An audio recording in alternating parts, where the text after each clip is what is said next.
Today we are dusting off the VHS tapes and showing you guys some of our mistakes and how you can learn from them. I'm already embarrassed. Hi, I'm Craig. I'm Braden, and welcome to Crossing the Vector Line. Where, because of our interesting and potentially hilarious and embarrassing commentary, we hope that you come to love video at least as much as we do. So we got the ingenious idea of breaking out some of our throwback videos and pulling them out, and it's nice to go over them and see what we've learned, how far we've come since then. Hopefully very far. So some of you guys may be in that stretch of time still, and so we want to throw a bone your way and be like, hey, don't do this, do this. So it's like a Throwback Thursday on a Tuesday, so you're welcome. So a film I made 4 or 5 years ago is called Undeserving, right? I kind of played the bad guy in the film, a major jerk, and the hero could teleport and whatever. One of the things that I wished that I had done, looking back now, is made better use of the depth of field, right? The depth of field is the area in which something is in focus, and I left everything in focus. Using the depth of field properly is actually a way for me as the director to point the audience's attention into a certain area, right? I want that thing in the foreground to be in focus, but everything else in the background to be out of focus. And I do that by adjusting the depth of field. And I didn't do that with Undeserving, and I really should have. And by doing that, it's important to you're showing the audience this is what's important to look at, to focus on right now. Consider the depth of field a laser pointer and your audience a bunch of cats.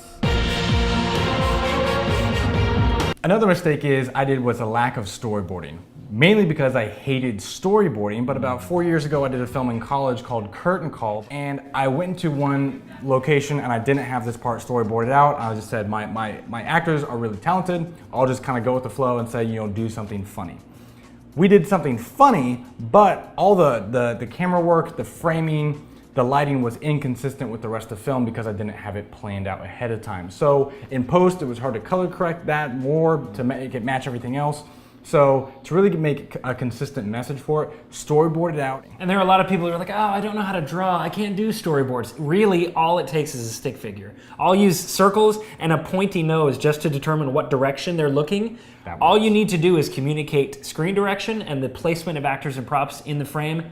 That's what a storyboard is. It'll get you a long way. Another thing I learned while shooting Undeserving is everyone needs to have their own assigned roles, right? No shoot is going to be successful when you've got 5 directors. No shoot's going to be successful when everyone wants to handle the camera, right? So assign roles, even if they're your friends, even if they're, people who aren't getting paid, which I do a lot. Everyone needs to have their own job. Now, everyone can help and contribute and offer advice in other areas, but you really need to assign roles and stick to them. It makes things go so much smoother. On these DIY films, often you as the director, you wear a lot of hats, but make sure your crew has individual hats. Make sure they're all cute and they're easily recognizable and distinguishable as their own. That's right. If you're the director, be the director, and you set the tone for the entire rest of the team. Yeah. So something will go wrong. When it does, you have to keep your cool. You have to stay positive. If you lose it, you're gonna quickly lose control, lose motivation, especially unpaid actors, long hours, uncoordinated shoots because you didn't storyboard or you're trying to figure things out. It happens. So just keep that mindset positive because that will definitely affect the entire production. Yeah, you're doing more than just directing a movie. You're directing your team. People. They're looking to you for direction, right? So you set the tone.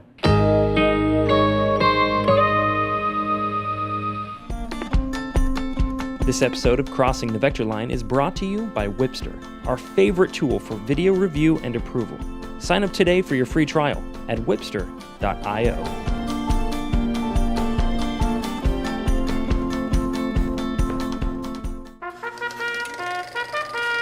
I'm no videologist, but if I have a limited budget, I'm going to choose to invest in quality audio recording equipment more so than video equipment. See, I disagree. I am more impressed with a quality image in front of me, as opposed to thinking about, that doesn't quite sound professional. I don't know. The visual, I'm a very visual thinker, very visual learner. The visuals are really important to me. Mm-hmm. Neither of us are arguing you only have video or audio. If you're doing these DIY films though, for the audio, you have to have really crisp, clear audio cues to give your audience direction, because if your audience can't understand what somebody is saying or misses an action because there wasn't an audio cue to back it up, they're going to get lost.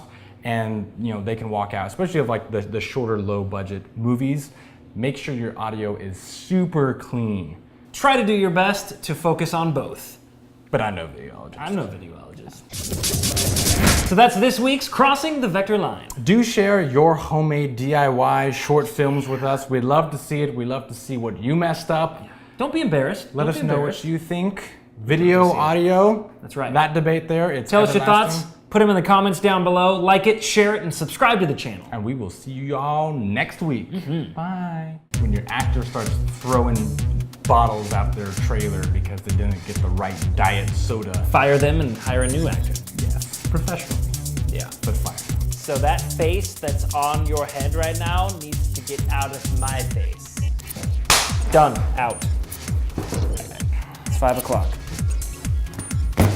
Closing time.